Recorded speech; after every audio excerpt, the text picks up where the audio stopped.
السلام عليكم ورحمة الله وبركاته. الحمد لله رب العالمين، والصلاة والسلام على نبينا محمد وعلى آله وأصحابه أجمعين والتابعين لهم بإحسان إلى يوم الدين، وسلم تسليما كثيرا. أما بعدكم حميدي الله جل في علاه، لكم سليا لكم سليم متمويت محمد صلى الله عليه وآله وسلم. Tumekusanyika katika nyumba hii miongoni mwa nyumba za Allah tabaraka wa taala kwa ajili ya kunasihiana, kufundishana, kunasihiana, hali ya kuwa tunafahamu kwamba miongoni mwa kazi au makusudio ya kujengwa hii misikiti ni kuwa iwe misikiti ni sehemu panapotolewa elimu, iwe misikiti ni sehemu za kujifunza dini ya Allah tabaraka wa taala, pamoja na kuwa almasajid, misikiti kwa watu wengi imejengwa kwa ajili ya kumwabudu Allah subhanahu wa ta'ala, na wengi huona kwamba imejengwa kwa ajili ya kusali ndani yake, lakini hayo ni makusudio na mengine pia yanakusudiwa, ikiwemo jambo kubwa la kujifunza dini ya Allah tabaraka wa taala, kama ilivyokuwa hali wakati wa mtume wetu Muhammad sallallahu alayhi wa alihi wasallam. Kwa maana msikiti wa mtume sallallahu alayhi wa alihi wasallam, pamoja na kuwa ulikuwa ukisaliwa ndani yake, lakini ilikuwa ndio kituo ambacho watu masahaba wanakikusudia ukienda kusoma kutoka kwa mtume sallallahu alayhi wa alihi wasallam. Kwa hiyo jambo hili la kukusanyika katika misikiti kwa ajili ya kusoma dini ni jambo lenye asili, ni jambo lenye asili katika dini yetu, na bila shaka haifichikani kwetu sisi sote ya kwamba elimu ya kisheria ni jambo la muhimu sana. Kusoma dini ya Allah subhanahu wa ta'ala ni jambo kubwa, ni jambo adhim, na hiyo elimu ni ashrafu matlubin. Elimu ni kitu kitukufu zaidi katika vitu ambavyo watu wanavitafuta. Al-ilmu ashrafu matlubin wa talibuhu lillahi akramu man yamshi ala qadami. Elimu ni kitu kitukufu zaidi katika vitu ambavyo watu wanavitafuta, na mtu ambaye anaitafuta elimu ndiye mtu aliyekuwa bora kuliko watu wote ambao wanatembea juu ya mgongo wa ardhi, kwa sababu elimu ndiyo msingi wa kila kitu. Elimu inapelekea kumwabudu Allah subhanahu wa ta'ala ala basiratin wa ilm, kwa utambuzi, kumwabudu Allah subhanahu wa ta'ala pamoja na utambuzi. Elimu itakusaidia kumwabudu Allah subhanahu wa ta'ala kwa namna ambayo yeye Allah subhanahu wa ta'ala ameitaka. Elimu itakusaidia kuyafahamu yale ambayo Allah subhanahu wa ta'ala ameamrisha na mtume wake, amra ijab au amra istihbab, amri ya wajibu au amri ya istihbab. lakini pia elimu itakusaidia kuyajua yale ambayo Allah subhanahu wa ta'ala ameyakataza na mtume wake, katazo la haram au katazo la karaha. Yote haya mtu atayafahamu kupitia jambo la kusoma. Ala kulli hali ni kuwa elimu nafasi yake ni kubwa. Elimu manzilatuhu adhima, nafasi yake ni kubwa, jambo tukufu sana. Elimu ni kitu ambacho tutakiwa sisi tukitolee muda wetu, tukitolee mali zetu, tutoe nguvu zetu kwa ajili ya kuipata ilmu hiyo. Sasa elimu hii ina misingi yake, lakini pia elimu ina namna yake ya kuisoma, kwa sababu elimu ni kitu kipana. Al-ilmu shar'i, elimu ya kisheria ni pana. Elimu ni bahar, mtu hawezi kufika ukomo wake au mwisho wake, lakini atakiwa mtu afahamu kile kiasi ambacho haitakikani kwa Muislamu kuwa mjinga hakijui. Lakini pia mtu akizidi zaidi ya hapo fabiha wa ni'ma. Lakini elimu hawezi mtu kuimaliza, hawezi mtu kuzizungukia ahkamu za Kiislamu zote illa mtume wetu Muhammad sallallahu alayhi wa alihi wasallam. Lakini baada yake mtume alayhi salatu wassalam hakuna mtu ambaye alikuwa akiujua au anaujua Uislamu wote. Hakuna mtu huyo. Watu huzidiana katika ilmu. Bila shaka as-sahaba radiyallahu anhum, masahaba ni watu wenye ilmu kuliko waliokuja baada yao. Masahaba walikuwa na ilmu kubwa kuliko watu waliokuja baada yao, na hawezi patikana mtu akawa na ilmu kubwa kuwazidi wao.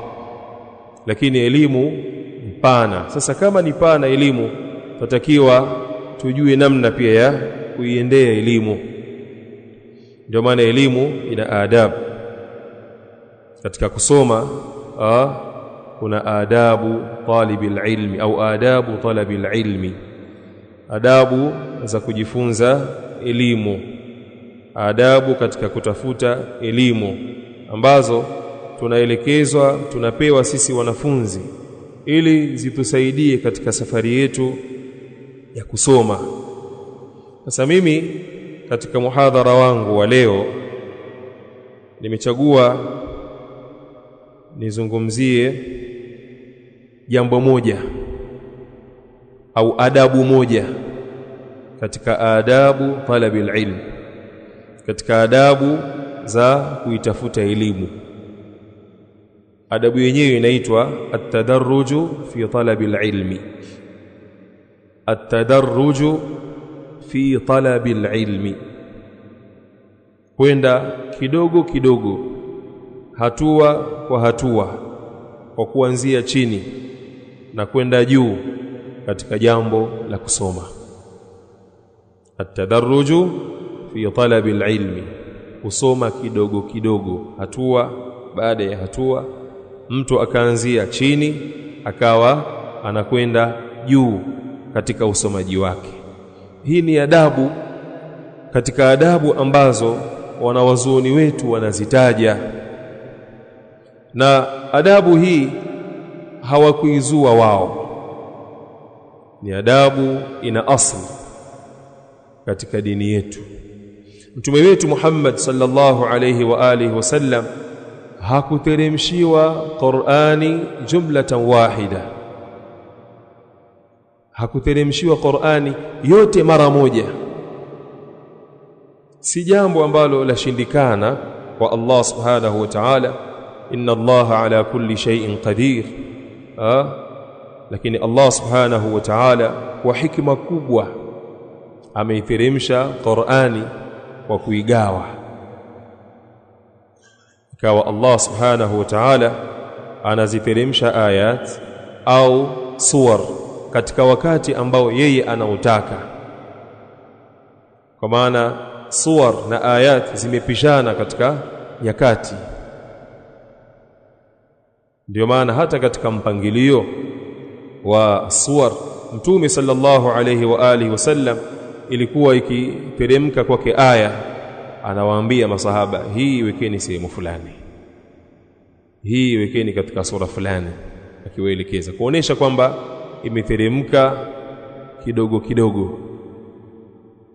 فقال الذين كفروا لولا نزل عليه القرآن جملة واحدة ألف ذلك لنثبت به فؤادك ورتلناه ترتيلا وقرآنا فرقناه لتقرأه على الناس على مكث ونزلناه تنزيلا.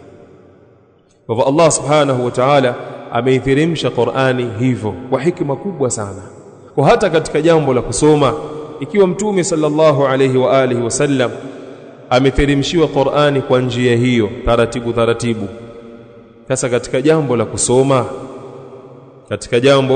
la kusoma sisi ambao si mitume, vipi tuweze kusoma tu mara moja tukamaliza? Haiwezekani. Kwa lazima tuende na utaratibu ule ule. Mtume sallallahu alayhi wa alihi wasallam amepewa ilmu, kateremshiwa Qur'an, kapewa mafundisho sunna, akayabainisha kwa umma kwa njia hiyo.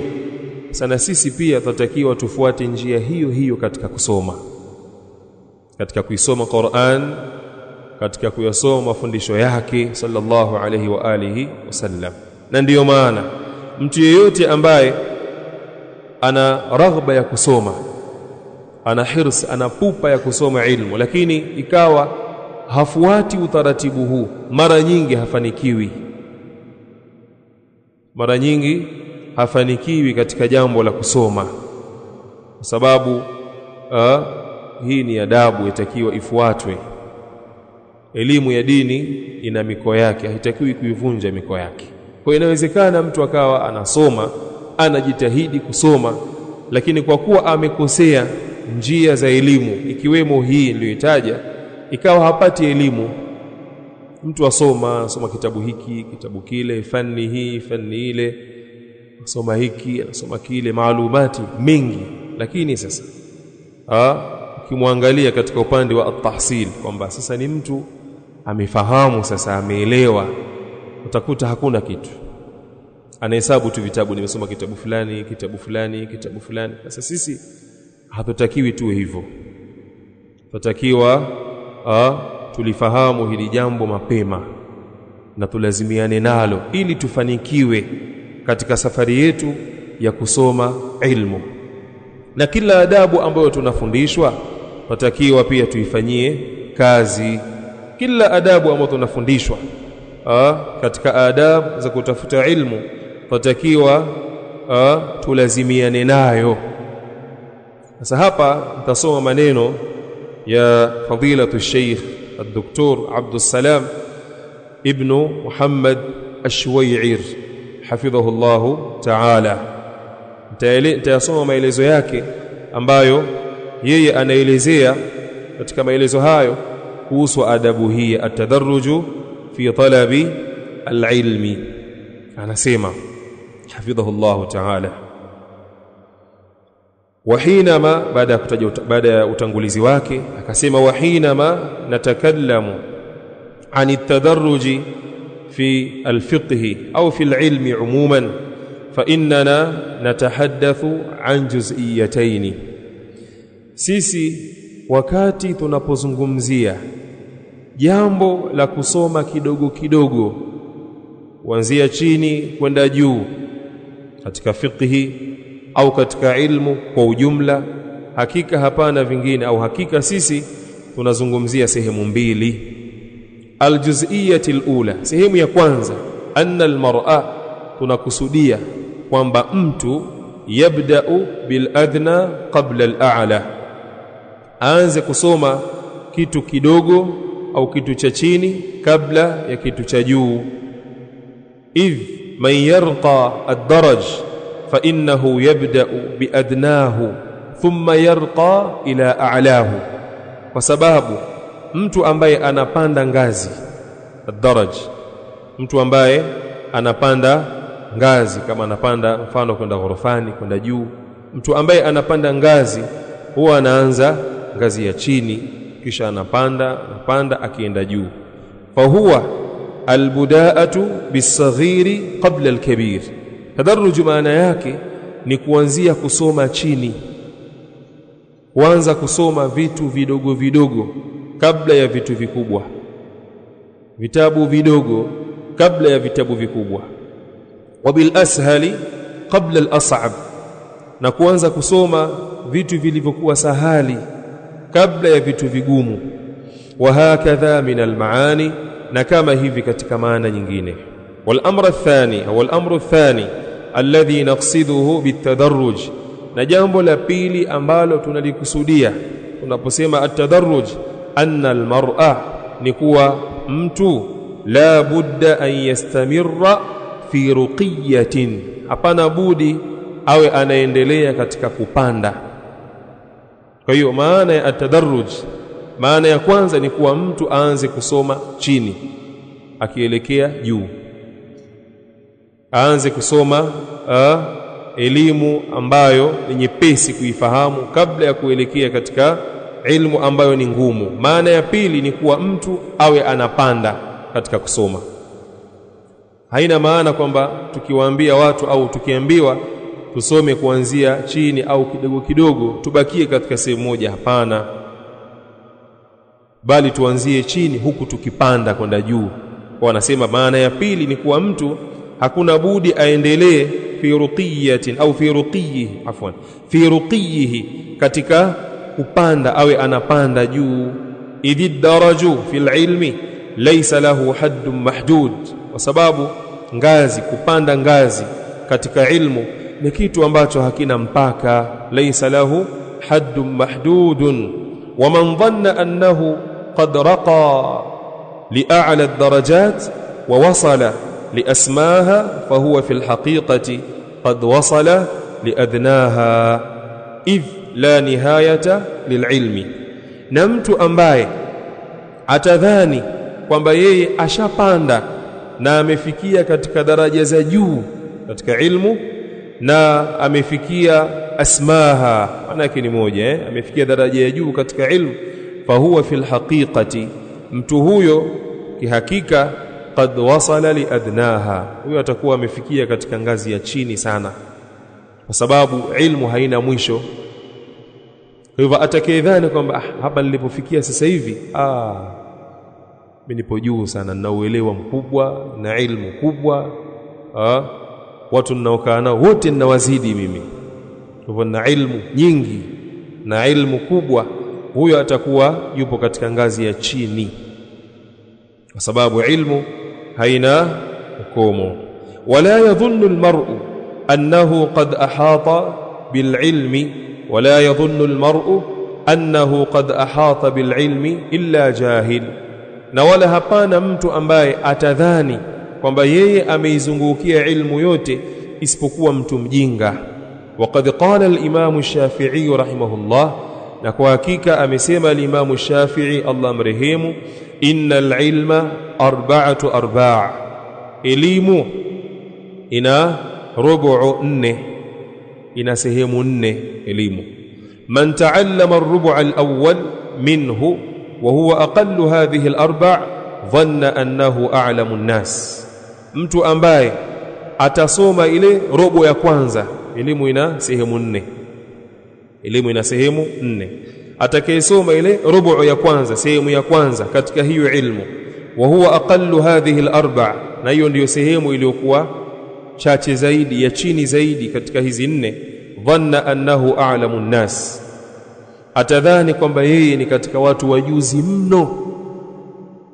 Kwa maana mtu akiwa amesoma na akawa anajiona kwamba yeye ni a'lamu an-nas, anajua kuliko watu wengine, basi geuza kinyume, huyo ni mjinga kuliko watu wengine. Fa in ta'allama ar-rubu' athani, mtu akijifunza ile robo ya pili ya elimu, alima atajua annahu qad fatahu shay'un min al-ilmi, kwamba yeye amepitwa na kitu katika ilmu. Ataona kwamba mimi ni mjinga, kuna mambo siyafahamu yamenipita. Wa annahu yahtaju ila ziyada, na atajua kwamba yeye anahitajia ziada.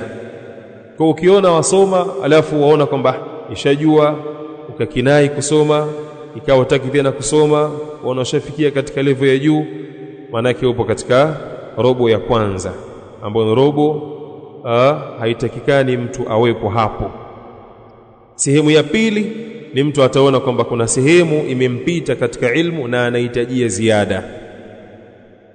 Na mtu yeyote ambaye anasoma dini akaanza kuwa anafahamu, ndipo ambapo ataona kwamba mimi sijui. Kawaida ya elimu, yule ambaye ni mjinga hasomi, hawezi kujua, hawezi kuona kwamba yeye ni mjinga. Lakini mtu ambaye anasoma ndiye ambaye hujua ujinga wa nafsi yake.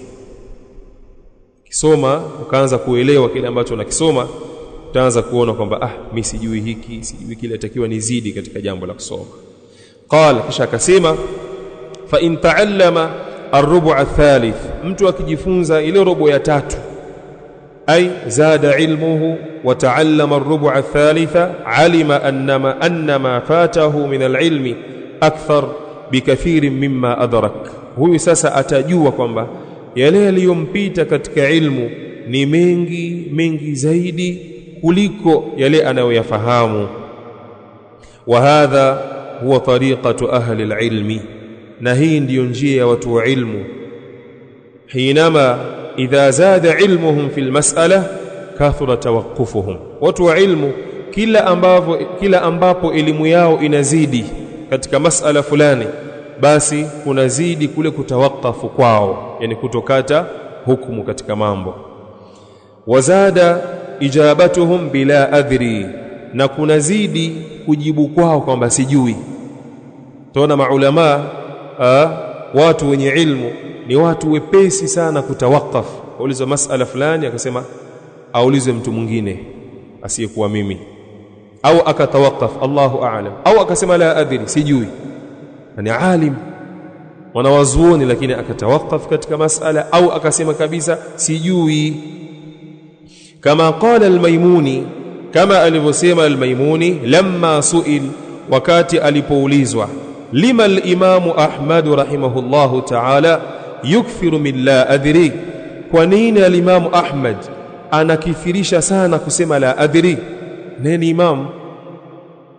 imam ahli sunna, imamul muhaddithin, kwa nini akiulizwa mara nyingi anasema la adri? Qal, akasema al-Maimuni liilmihi bil khilafi, anajibu hivyo kwa sababu anajua katika masala hayo kuna khilaf, ndio maana asema la adri. Qala al-Imam Shafi'i, amesema al-Imam Shafi'i rahimahullah, wa amma ar-rubu' ar-rabi', ama ile rubu ya 4, fa innahu la yasilu lahu ahad, hafikii katika rubu hiyo mtu yeyote, wala yuhitu bil ilmi fihi bashar, na wala hawaizunguki kwa ilmu hiyo watu. Wadhālika anna al-ilma kathir, hilo ni kwa sababu kwamba ilmu ni pana, ni nyingi. Walaysa bisahl, na elimu si nyepesi. Wama min sahibi ilmin, na hapana mtu yeyote mwenye elimu, illa wa hunaka man huwa a'lamu minhu, isipokuwa yupo huko yule ambaye ni mjuzi kuliko yeye. Kama dhakara الشيخ تقي الدين في مقدمة الرد على المنطقيين, كما alivyotaja الشيخ تقي الدين ومعنى ابن تيمية katika mukaddima wa kitabu chake الرد على المنطقيين, amesema annahu ma min tasawwur illa wayujadu tasawwur a'la minhu wa adaq, hakuna ufahamu wote ule mtu akawa ametasawwar jambo, amelijua jambo fulani, hakuna ufahamu huo au kutasawwar masala fulani, jambo fulani, isipokuwa itapatikana tasawwur iliyokuwa ya juu kuliko hiyo na iliyokuwa ya ndani. Inawezekana mimi nikawa ninafahamu kitu fulani, kitu hiko iko mtu mwingine akawa amekifahamu zaidi ya mimi, akawa na ufahamu wa juu kuliko mimi na wa ndani kuliko mimi. hivi ndivyo ilmu ilivyo. Nahika anil ma'rifati bil akhbari wa anil istinbat wama yataallaq biha min umur, hapo achilia mbali kujua akhbar, kujua hadithi za mtume alayhi salatu wassalam, athar wa anil istinbat, kadhalika kujua mtu kuzitoa ahkam katika hizo akhbar, wama yataallaq biha min umur, na yale ambayo yanafungamana na hayo katika mambo. Idhil ilmu imma an yakuna tasawuran, kwa sababu ilmu imma itakuwa ni kutasawwar, wa imma an yakuna tasawwur, maana ni kufahamu, kuelewa masala au jambo fulani. Kwa imma ikawa hivyo, wa imma an yakuna hifdhan, na imma ikawa ni kwa kuhifadhi, wastidharan, wa imma an yakuna intajan lihukmin, na imma ikawa ni kutoa hukumu. Yani wewe kama umesoma zile adilla ukaweza kutoa ahkam katika adilla, kuzichimbua ahkam katika adilla. Wa fi kulli min hadhihi al-umuri thalatha darajat, na katika kila moja katika mambo haya matatu kuna daraja nyingi. Idhan fahinama natakallamu an at-tadarruj fi al-ilmi fa innana natakallamu an amrayn. Hivyo basi tunapozungumzia jambo la at-tadarruj katika ilmu tunazungumzia mambo mawili. Al-amr al-awwal, jambo la kwanza, al-budaa'atu bis-saghiri qabla al-kabir, ni kuanza kusoma mambo ya chini kabla ya mambo ya juu, kuanza kusoma vitabu vidogo vidogo kabla ya vikubwa. Wa bil ashali qabla al-a'sar, na kuanza kusoma ilmu iliyokuwa nyepesi kabla ya iliyokuwa ngumu. Wal amri athani, jambo la pili, an ya'lama al-mar'u, ajue mtu, anna al-ilma yahtaju ila amadin tawil, kwamba elimu inahitajia muda mrefu. Wa annahu la nihayata lahu, na kwamba ilmu haina ukomo. Walidhalika fa inna az-Zuhriya rahimahullah, na kwa ajili ya hilo al-Imam az-Zuhri rahimahullah, sheikha al-Imam Malik, ambaye ni sheikh wa al-Imam Malik, yaqul, amesema, al-ilmu in a'taytahu kullaka a'taka ba'dahu, elimu ukijitoa kwa ajili yake wewe, elimu ukiipa nguvu zako zote, muda wako wote, a'taka ba'dahu, yenyewe itakupa sehemu kidogo. Elimu ukiipa wewe wakati wako, nguvu zako, hisia zako, kila kitu chako, sasa naamua nisome, elimu yenyewe itakupa kidogo tu, kwa maana hautapata ilmu nyingi ukilinganisha na muda ambao umeutoa, ukilinganisha na nguvu uliyoitoa. Fala muntaha lahu, elimu haina ukomo.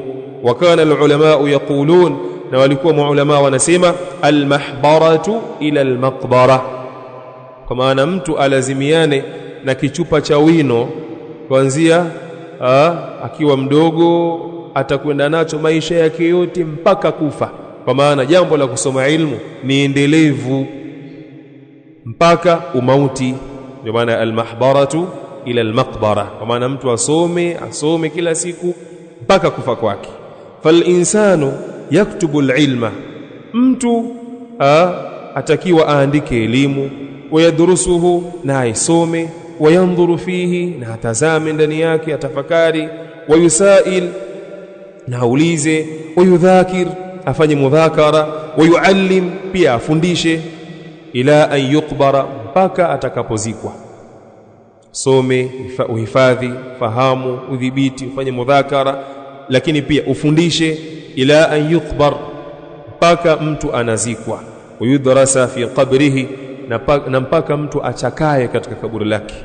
Wayudrasa fi qabrihi, na mtu achakae katika kaburi lake, kwa maana azikwe. Wa hadha yadhulluna ala anna al-ilma la budda fihi min at-tadarruj waz-ziyada, illa tufahamisha kwamba elimu haina budi ndani yake kusoma hatua kwa hatua na kuzidi. Soma hatua kwa hatua, lakini uwe unakwenda juu, uzidi katika kusoma. Kisha anasema, walnabda biljuz'iyati thaniya qabla alula, na tuanze katika ile sehemu ya pili kabla ya ile sehemu ya kwanza, kwa sababu kaeleza pale mwanzo kwamba at-tadarruj ina sehemu mbili. Sehemu ya kwanza ni kuanza kusoma ilmu ya chini kabla ya juu, kuanza kusoma masaili madogo madogo kabla ya masaili makubwa. Lakini jambo la pili ni arruqi, kupanda katika jambo la kusoma, mambo ambayo kayataja huko nyuma. Kwa hiyo ile sehemu ya pili ni kupanda katika jambo la kusoma. Anasema liqisariha, tumeanza kuelezea sehemu hiyo kwa sababu ya ufupi wake. Fa innana naqul, tunasema la budda anna almar'a yu'na bihadha al-amr, hakuna budi mtu apatilize jambo hili. Wa huwa madha, jambo gani hilo? Anna al-ilma lahu darajat, elimu ina daraja nyingi. Wala budda fihi min al-istimrar, na hakuna budi katika ilmu kuendelea kusoma. Walidhalika yaqulu ahlul ilmi, wanasema watu wa ilmu, la budda lilmar'i min almuraja'ati lima madha, hakuna budi kwa mtu afanye murajaa kwa yale masomo yaliyopita, walistizadati mimma lam ya'lam, na kutafuta ziada katika yale asiyoyajua. Hakuna budi kwa mtu afanye murajaa kwa yale aliyoyasoma yaliyopita na atafute ziada mimma lam ya'lam, katika yale ambayo hayajui.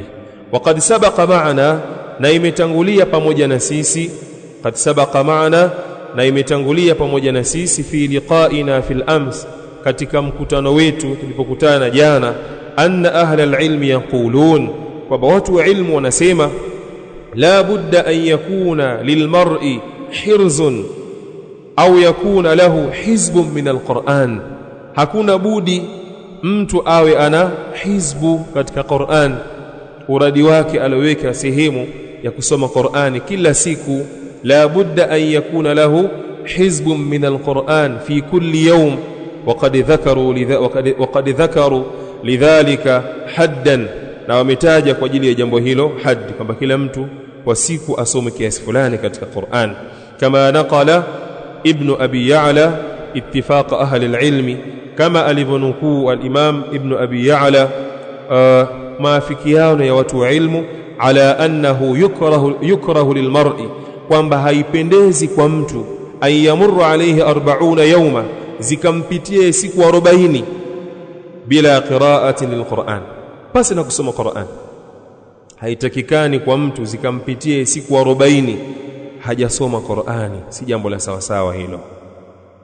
Waqad jaa, na imekuja, anna kathiran min ahli alilmi, kwamba wengi katika watu wa ilmu, bal min kibari ahli alilmi fi alhadith, bali katika wakubwa katika maulama wa hadith, kana yukthiru min murajaati alhadith, walikuwa wanakithirisha kuzifanyia murajaa hadithi au kuifanyia murajaa hadithi alladhi hafidhahu, ambayo wamehifadhi. Faqad dhakara adh-Dhahabi, ametaja al-Imam adh-Dhahabi fi risalatihi fi manaqibi Sufyan ath-Thawri, anna Sufyana, kama Sufyan lamma tuwfi, wakati alipofishwa, wa arada man hadarahu an yughassilahu, na wakataka wale waliohudhuria pale kumuosha, hallu nitaqahu alladhi yarbitu bihi izarahu, wakati walipofungua ule mshipi wake ambao anafungia kikoi chake, fawajadu fihi waraqa, walikuta ndani yake karatasi. Walipofungua ule kama mkanda ambao anaofunga kwenye kikoi chake, wakakuta kuna karatasi pale. Fawajadu fihi waraqa falamma fatahuha, walipoifunua ile karatasi, walipoikunjua ile karatasi, fa idha fiha atrafu hadith, wakakuta ndani yake kuna ncha za hadithi, kwa maana ameandika hadithi za Mtume sallallahu alaihi wa alihi wasallam, kwa kuzingatia atraf, yani sehemu katika hadithi, anazifanyia murajaa akiwa katika maradhi. Kwa hivyo haya ni maelezo ambayo ameyataja Sheikh Abdul Salam hafidhahullahu ta'ala. Lakini samuda umekwenda.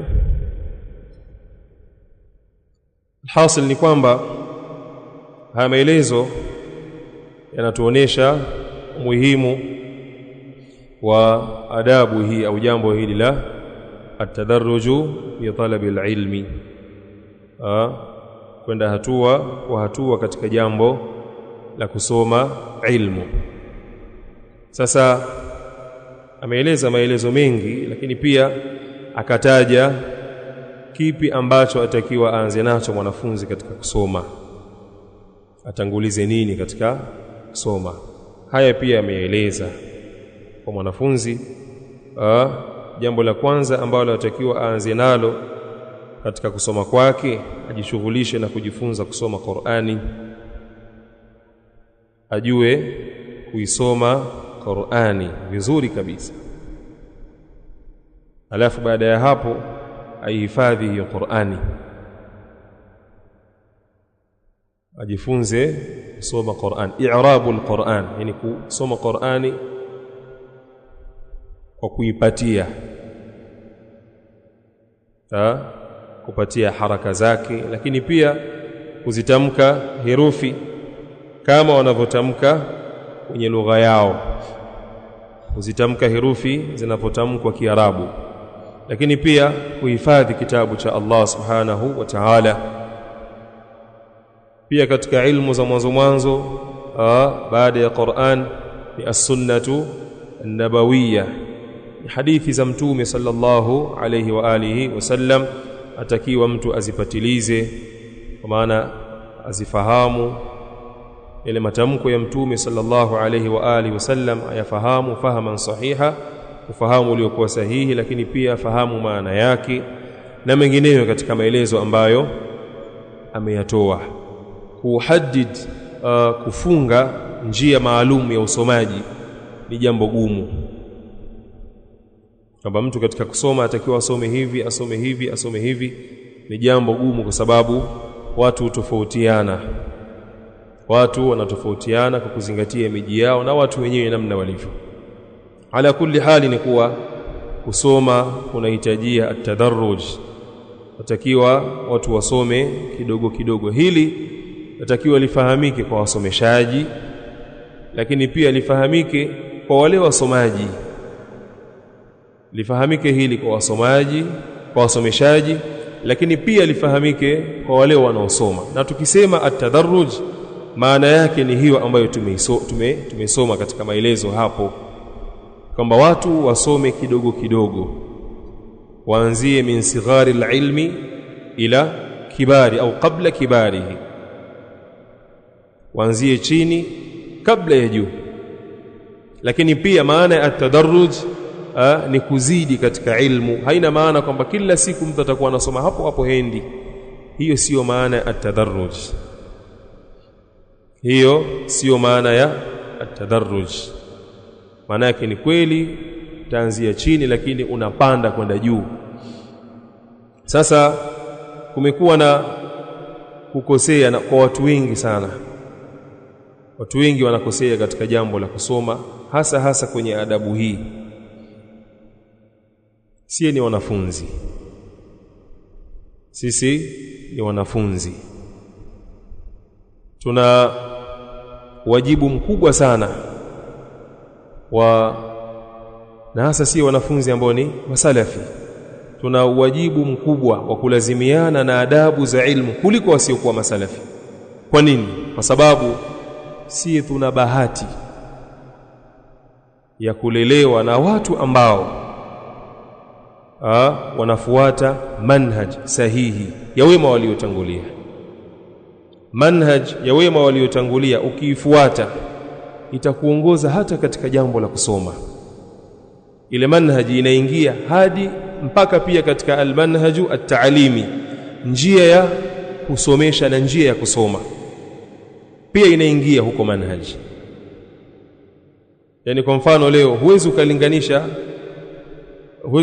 ukalinganisha mfano aljamia alislamia iliyoko Madina ukailinganisha labda na Jami'atul Azhar al-Sharif. Haziwezi lingana sawa katika manhaji. Tuachilia mbali hii ipo katika daula ya ahli sunna na hii haiko katika daula ya namna hiyo kwa asilimia zote. Ukiachilia mbali hilo, ile manhaji ilivyo, mfumo wao ulivyo ni tofauti. Kwa maana manhaji ya huku utaiona ni manhaji ambayo imekaa kwa kuzingatia aqida ahli sunna, na manhaji ya wema waliotangulia kwa ujumla wake. Huku ni kinyume na hivyo. Huu upande wa pili usiokuwa kwa ahli sunna ni kinyume na hivyo. Kwa hiyo pia inaingia katika jambo la kusoma na kusomesha. Kwa lazima sisi tulazimiane na hizi adabu, kwa sababu tunapewa adabu hizi sisi ambao ni wanafunzi walimu. Tunawasomesha wenzetu ambao kuna vitu tumewazidi kidogo, tutakiwa tulijue hili, tutakiwa tulifahamu hili.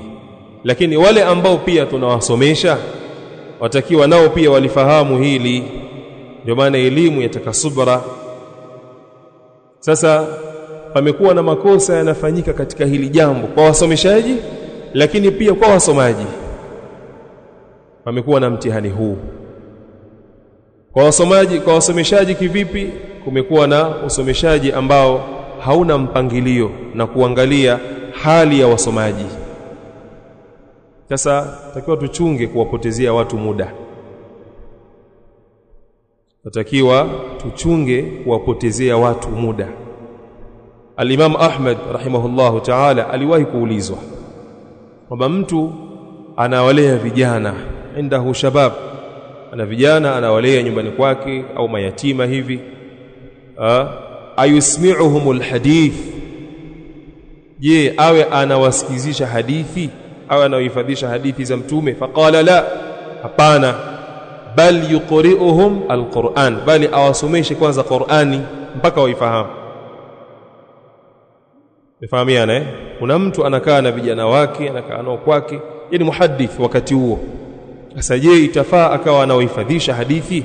Asema la, kwanza awasomeshe Qur'an. Sababu gani? Huu ndio utaratibu wa kusoma ilmu. Mfano wa karibu, wewe iangalie tu risala ad-durus al-muhimma ya Sheikh Ibn Baz rahimahullahu ta'ala, namna alivyoiweka. Tazama risala ad-durus al-muhimma ya Sheikh Ibn Baz, utaona namna gani ameiweka ile ad-durus al-muhimma li'ammati al-umma, masomo muhimu kwa umma wote.